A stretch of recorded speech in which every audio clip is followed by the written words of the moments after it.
Ubwiru si ibisigo gusa cyangwa igitabo cy'amabwiriza y'umwami, ni isanduku ihora ihinduka yitekereza amashusho ya politike y'u Rwanda.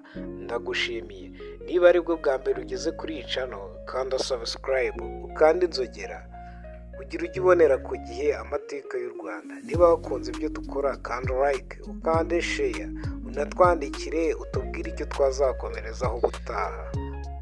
Mu murage n'amateka y'umuco w'u Rwanda wubakiye ku mvugo n'inkuru z'akaranga, hari ubwoko bwihariye bw'ubuvanganzo bufite uburemere n'amayobera menshi kurusha ubundi.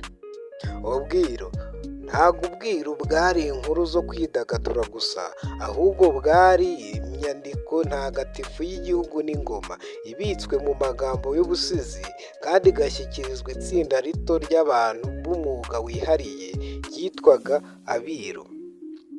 Ababiru ntibari abibuka amateka gusa, ahubwo bari abasobanuraga ishingiro ry'ubutegetsi bw'umwami, imigenzo, imihango y'umwami ndetse no kudahungabana kw'ingoma.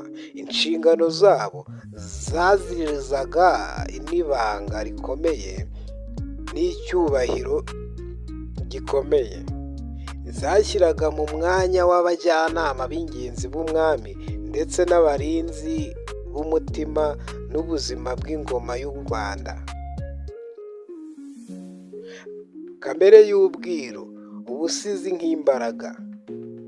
Mu nkingi zabwo, ubwiru bwari sisiteme iteguye neza y'imiyoborere y'umwami n'ubumenyi bw'imihango byandurwaga mu mvugo kuva ku gisekuru kugera ku kindi. Abiru ni izina risobanura mu buryo bwumvikana.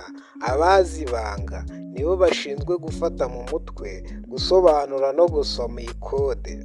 Ibyari bikubiyemo byabikwaga mu busizi, atari ugushimisha amatwi gusa, ahubwo hagamijwe koroshya kubyibuka neza no kubungabunga ubutagatifu bw'imihango.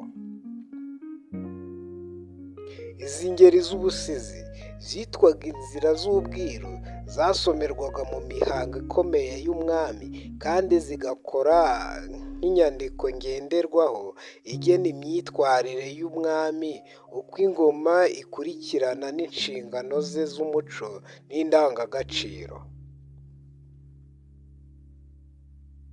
Abiru bakoreraga mu miryango ifitanye isano ya hafi, bagaha kode se ku mwana. Iyi nzira